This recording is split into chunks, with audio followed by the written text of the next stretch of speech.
Vamos fazer aqui uma análise crítica do texto A Função do Arquiteto, retirado do livro Arquitetura e Política, do Montaner e da Zaida Muxi. Esse texto diz assim: no princípio do século XXI, nesse contexto de monopólio do poder econômico, a função do arquiteto se tornou mais ambígua e ambivalente. Ele tende a converter-se num servidor dos interesses do poder privado e da ideologia do poder público, o que lhe anula intrinsecamente as possibilidades de desenvolvimento de uma cultura crítica. Pois, de fato, no contexto da sociedade neoliberal, está arriscado a ficar sem trabalho. Embora o arquiteto continue defendendo seu papel cultural e social, sua profissão acabou ficando incompatível com o exercício da crítica. Inclusive, a informação sobre o que é arquitetura passou a ser dominada por lobbies de pressão e de interesses. E ele diz assim: nesse contexto de monopólio do poder econômico. Então ele está partindo do princípio que o poder do dinheiro, das decisões e da política, nesse começo do século XXI, está em poder de poucas pessoas, poucos grupos. Então, nesse contexto de monopólio, a função do arquiteto se tornou mais ambígua e ambivalente. Ou seja, está atendendo a dois polos. Existe uma ambivalência, existe um conflito de conceitos, um conflito de interesses. O arquiteto tende a converter-se num servidor dos interesses do poder privado e da ideologia do poder público. Aqui estão representados graficamente os dois polos que o autor chama de ambivalência do arquiteto. A quem ele deve servir? Por um lado, grupos de interesse privado, particulares, juntamente com o poder público e a sua respectiva ideologia política, social e outras. E, do outro lado, a liberdade que ele precisa para desenvolver uma cultura crítica, livre dessas fontes de interesse. Por que ele está falando isso? Porque o arquiteto precisa receber dinheiro para pagar suas contas. Ele tem despesas. Ele precisa viver. Ele é um ser humano como qualquer outro. E de onde vem esse dinheiro? De pessoas, de grupos de interesse privado ou do poder público, que paga para ele exercer sua função. Para ele desenvolver uma cultura crítica, alguém tem que contribuir para a sua subsistência. Ou seja, o arquiteto, por conta própria, não pode desenvolver uma cultura crítica. Ele não tem como se manter, sobreviver, sem ter alguém por trás para desenvolver essa cultura crítica. Ou seja, de qualquer forma, o arquiteto está dependendo de outros, de fontes de poder, de subsistência. Embora o arquiteto continue defendendo seu papel cultural e social, sua profissão ficou incompatível com o exercício da crítica. Inclusive, a informação sobre o que é arquitetura passou a ser dominada por lobbies de pressão e de interesses. Então, além do arquiteto ter que optar entre atender grupos de poder econômico e ou grupos de interesse político, a própria noção do que é arquitetura está controlada por algum desses grupos. No segundo parágrafo temos o seguinte: o que denominamos crise da profissão. Então, ele está partindo do princípio que existe uma crise da profissão. Essa crise é resultado dos desajustes entre a cultura, a formação do arquiteto e o que a sociedade neoliberal pensa disso tudo. Então, o que a cultura deseja é uma coisa, ou seja, o que a sociedade deseja é uma coisa. A formação do arquiteto que ele recebe na universidade diz outra coisa. E o que a sociedade, o que as pessoas, o que os grupos de pressão da sociedade requerem é uma terceira coisa. Essa crise também vem da contraposição entre o modelo universitário para formar elites e o processo de democratização do acesso à universidade. Então, por um lado, é interesse dos governos, principalmente aqui no Brasil, que muitas pessoas tenham acesso à universidade. Como se o fato da pessoa ter um curso superior significasse que ela vai ter mais possibilidades de ganhar mais, que ela vai ser um cidadão mais realizado, que vai se sentir mais feliz, com mais oportunidades de crescer na vida. Só que isso não é verdade. Não é porque a pessoa tem faculdade que vai ter mais oportunidades ou menos oportunidades. Porque existem muitas pessoas que não têm faculdade e ganham muito bem e vivem muito bem. De um lado, existe um modelo universitário para formar elites. Por quê? Porque quem faz uma faculdade e consegue viver da profissão que estudou, da profissão para a qual foi formado, é apenas uma pequena parte. A maioria das pessoas que fazem faculdade não trabalham naquela área. Usa a faculdade apenas como uma cultura geral ou como uma questão particular, uma questão familiar da pessoa que teve oportunidade para estudar. Mas não necessariamente a pessoa vai estudar naquela área.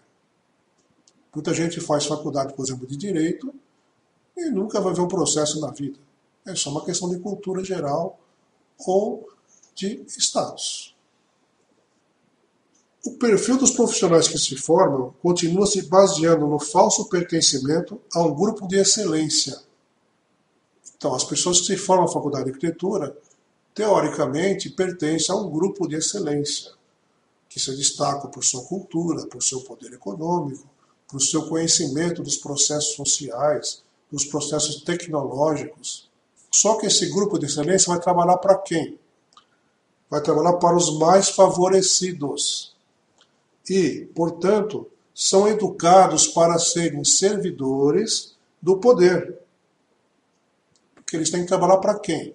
Para quem tem o dinheiro, o poder para contratar um arquiteto. E a sua atuação para os outros, que são esses outros? É o resto da sociedade. Se você tirar os poderosos da sociedade, os demais são o que o Montagnard está chamando de outros. Então, a atuação do arquiteto para os outros, quer dizer, para o resto da sociedade, é sempre assistencial e a partir de instâncias superiores. Quem não tem dinheiro para contratar um arquiteto diretamente, usa o serviço do arquiteto indiretamente, através do quê? De órgãos assistenciais. Podem ser órgãos do poder público, podem ser entidades beneficentes, podem ser grandes milionários que fazem filantropia, constroem faculdades, constroem hospitais, constroem creches por conta dele, doam isso para a sociedade, só que eles contratam um arquiteto para fazer essas edificações. Nesse sentido, são visíveis várias posições que tendem a polarizar entre dois extremos. Por um lado, os arquitetos que desejam ser fiéis ao status quo, seus clientes e mestres. Então, esse é o primeiro grupo, os arquitetos fiéis ao poder, à situação atual do poder.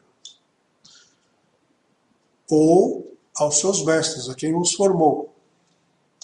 Do outro lado, estão aqueles que tentam melhorar a vida das pessoas, ou por conta própria, por conta do próprio arquiteto, ou atuando para entidades beneficentes, atuando para pessoas que têm condições e fazem filantropia, fazem caridade.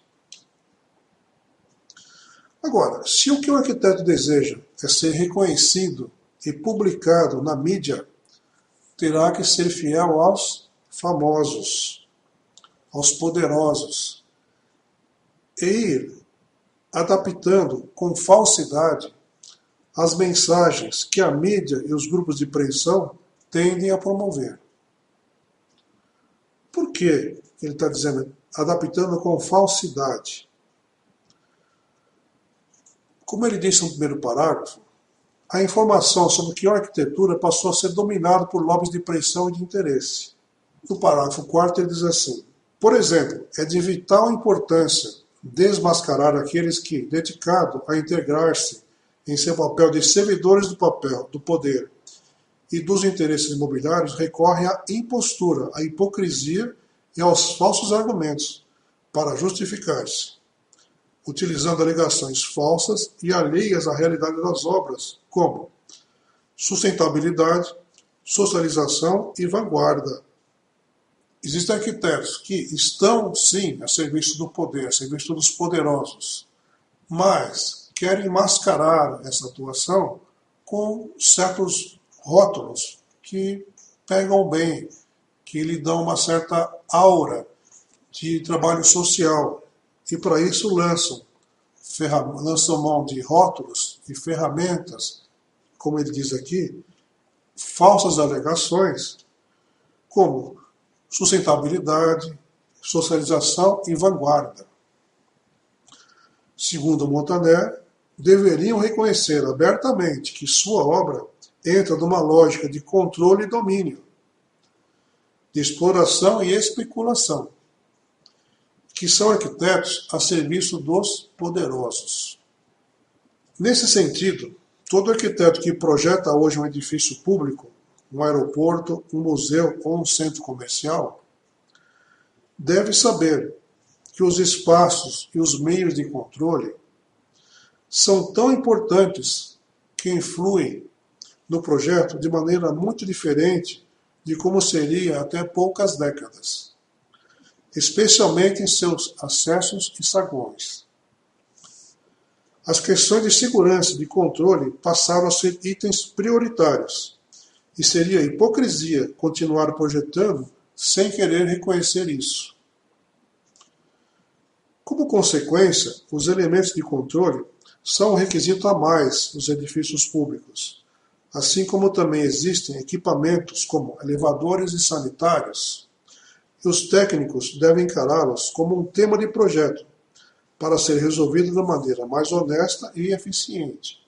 Então, esse parágrafo todo, o Montaner está usando para dar um pequeno exemplo do arquiteto ao serviço do poder, porém, rotulando esse trabalho, dourando a pílula, porque, na realidade, o importante, o edifício público, que é o exemplo que ele está usando aqui, são os meios de controle que influem no projeto atualmente de maneira muito diferente do que seria há alguns anos. Isso é fácil de ver, por exemplo, nos edifícios residenciais. Antigamente, os edifícios de apartamento, em todo o Brasil, não tinham separação da rua. Quem andava pela rua podia entrar dentro do terreno do edifício e circular por ele sem problema nenhum. Hoje em dia, com a questão de segurança, isso é proibido. Os prédios viraram verdadeiras fortalezas, com cercas, alarmes, câmeras, vigilantes e todo tipo de dispositivo relacionado à segurança. Nos locais públicos, a segurança é ainda mais rigorosa. Então, esse é um pequeno exemplo de como o arquiteto trabalha a serviço do poder, dos poderosos. E, como o Montaner está dizendo aqui, se ele pretende fazer uma ação social, isso tem que vir rotulado, tem que vir, às vezes, disfarçado. Porque, na realidade, esse trabalho social não cabe ao arquiteto fazer. Cabe a algum outro poderoso que, seja lá por bondade, por necessidade e por política, quer agradar as parcelas menos favorecidas da população.